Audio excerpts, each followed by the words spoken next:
नमस्कार। मेरा पूरा देश सुन रहा है।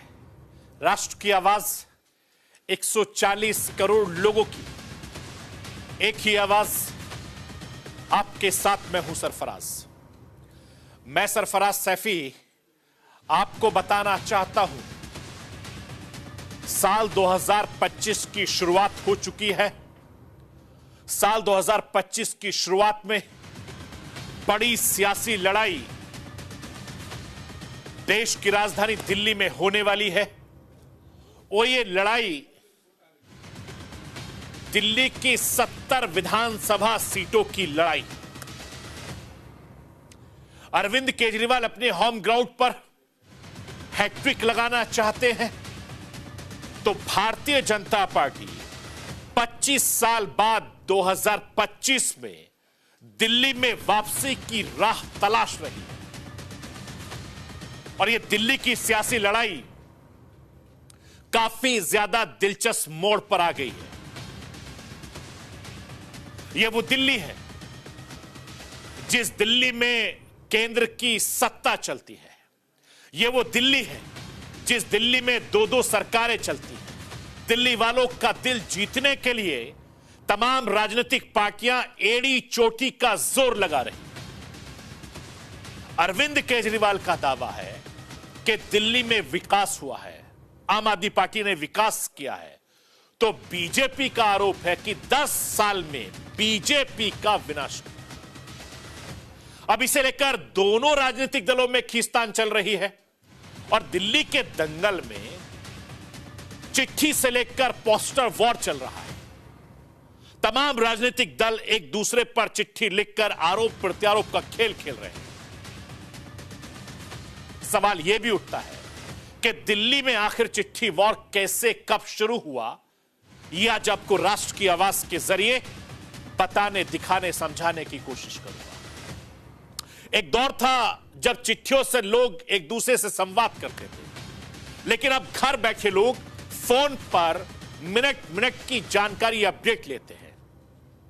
अब आम लोगों से चिट्ठी का दौर भले ही खत्म हो गया, लेकिन सियासी दलों में अपनी अपनी राजनीतिक साधने के लिए चिट्ठियों का सहारा लिया जा रहा है और चिट्ठी के जरिए चुनाव जीतने का सपना देख रहे हैं। लेकिन दिल्ली में चिट्ठी को लेकर ही घमासान नहीं है, बल्कि फर्जी वोटर को लेकर भी दिल्ली में पोस्टर वॉर चल रहा है। एक तरफ दिल्ली की सत्ता में बैठी आम आदमी पार्टी है, जो भारतीय जनता पार्टी पर वोटर लिस्ट से नाम कटवाने का आरोप लगा रही है, और दूसरी तरफ भारतीय जनता पार्टी है जो दावा कर रही है कि दिल्ली के कई विधानसभा सीटों पर फर्जी तरीके से वोटर आई कार्ड बनाए गए हैं। अब किसके आरोपों में कितनी सच्चाई है, यह आज आपको राष्ट्र की आवाज के जरिए बताने, दिखाने, समझाने की कोशिश करूंगा। प्रधानमंत्री नरेंद्र मोदी हर साल अजमेर शरीफ दरगाह पर चादर चढ़ाते हैं और इस बार ख्वाजा मोइनुद्दीन चिश्ती का 813वां उर्स है और प्रधानमंत्री नरेंद्र मोदी की तरफ से चादर अजमेर शरीफ भेजी जाएगी। भारत के प्रधानमंत्री नरेंद्र मोदी जब से प्रधानमंत्री बने हैं तब से हर साल अजमेर शरीफ में चादर भेजते आए हैं और यह परंपरा सालों से चल रही है।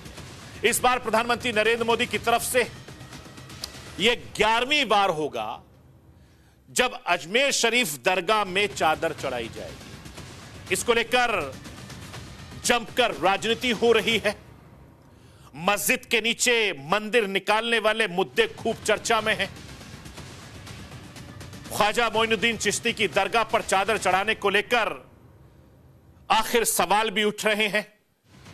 प्रधानमंत्री नरेंद्र मोदी की यह चादर लेकर किरण रिजिजू और भारतीय जनता पार्टी अल्पसंख्यक मोर्चे के अध्यक्ष जमाल सिद्दीकी साहब और उनकी टीम लेकर जाएगी और ख्वाजा के दर पर यह चादर हर साल की तरह चलाई जाएगी।